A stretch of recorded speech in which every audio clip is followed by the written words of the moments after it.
అంటే ఇది ఈ రోజు వచ్చిన వార్త కాదు. మామూలుగా మనకి 20 నెలలుగా ఇదే వార్త వినిపిస్తుంది. జగన్ సభ్యత్వం రద్దు చేసి పులివెందుల్లో మళ్ళీ బై ఎలక్షన్స్ వస్తాయని. ఇది మనం చెప్పేది కాదు. సాక్షాత్తు ఉప సభాపతిగా ఉన్న త్రిపుల రఘురామకృష్ణరాజు అనేక సార్లు చెప్పాడు. అట్లాగే స్పీకర్ కూడా అయ్యన్న పాత్రుడు కూడా 60 రోజులు వరుసగా రాకపోతే సభ్యత్వం రద్దు అవుతుందని చెప్పారు.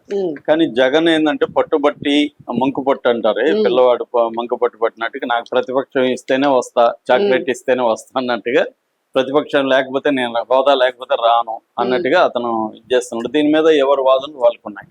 జగన్ వాదన ఏంటంటే మాకు ఎట్లాగూ మైకీరు, మమ్మల్ని అవమానిస్తారు, ప్రజల సమస్యలు చర్చించడానికి కుదరనప్పుడు అసెంబ్లీకి వెళ్ళడం ఎందుకు అనేది జగన్ వాదన. వీళ్ళు ఏమంటున్నారంటే నీకు ప్రజలు ప్రతిపక్షం లేదు.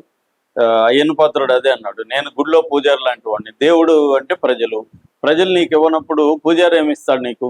కాబట్టి నువ్వు ప్రజల్లో తెచ్చుకోండాలి. ప్రజల్లో నువ్వు తెచ్చుకోలేదు. 10% లేకుండా ఇవ్వలేము మేము. నీకు వచ్చిన 11 సీట్లకి ప్రతిపక్ష హోదా ఎలా ఇస్తామనేది ఇతను మాట్లాడుతున్నాడు. దానికి జగన్ ప్రతిపక్ష పార్టీ అంటే మాదే కదా, ఇంకేముంది, మాకు 40% ఓట్ షేర్ రాలేదా కాబట్టి మాకు ఇవ్వండి అన్నాడు. దాని మీద దీనికి కూడా హైకోర్టుకు కూడా వెళ్ళారు. హైకోర్టు ఏమి తేలలేదు.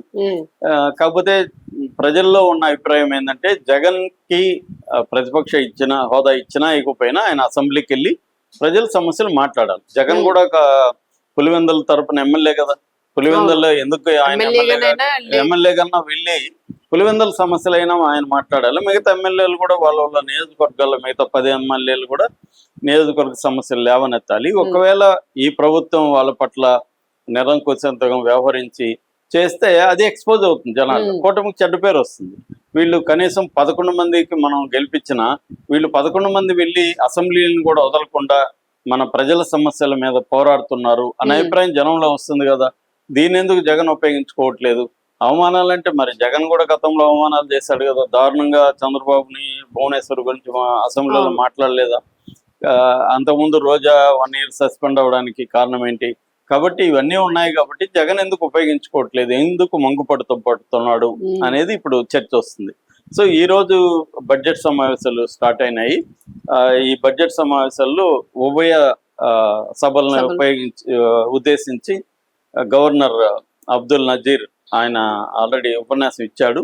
ఆయన మెయిన్ గా ఏంటంటే ఈ ప్రభుత్వం తీసుకొచ్చిన సంక్షేమ పథకాల డీటెయిల్స్, తర్వాత అభివృద్ధి, అమరావతి, ఇలాంటి తర్వాత కేంద్ర ప్రభుత్వం ఏమేమి ఇచ్చింది ఇవన్నీ కూడా ఆయన మామూలుగానే ఎవరైనా కూడా గవర్నర్ ప్రసంగం ఎట్లా ఉంటదంటే ఆ ప్రభుత్వం చేసుకున్న గొప్పలేంటి, ఈ ఇయర్లో దేనికి ఎంత ఖర్చు పెట్టాం, ఎలాగలా అభివృద్ధి చేసాం, సంక్షేమం చేసాం, ఇవన్నీ వాళ్ళు చెప్పుకోవడమే వాళ్ళు చేస్తారు. ఇది గవర్నర్ ప్రసంగం జరుగుతున్నప్పుడు అంతకు ముందేమో గేట్ నెంబర్ 4 దగ్గర ఎమ్మెల్యేలు, ఎమ్మెల్సీలతో జగన్ నిలబడి ప్లకార్డులు పట్టుకొని స్లోగన్స్ ఇచ్చారు. ఆ ప్లకార్డులో కూడా ప్రధానంగా ఏంటంటే సూపర్ 6 అమలు చేయట్లేదని, తర్వాత నిరుద్యోగ భృతి ఇవ్వట్లేదని, మెడికల్ కాలేజీలని PPP పద్ధతిలో ప్రైవేట్ పరం చేస్తున్నారని, అట్లాగే హోదా ఇవ్వలేదని, సభా హక్కుల ఉల్లంఘన, వీటి మీద స్లోగన్స్ అంతా ఇచ్చారు. దాని తర్వాత గవర్నర్ ప్రసంగాన్ని కూడా అడ్డుకుంటూ వీళ్ళు స్లోగన్స్ ఇవ్వడం, ఇదే ఇష్యూస్ మాట్లాడడం, హోదా ఇవ్వాలని, సభా హక్కులని కాపాడాలని, ఇవన్నీ కూడా స్లోగన్స్ ఇచ్చారు. ఇచ్చి ఇంకా అక్కడ నుంచి వాకౌట్ వచ్చేసాడు. ఇదంతా ఒక డ్రామా అన్నమాట.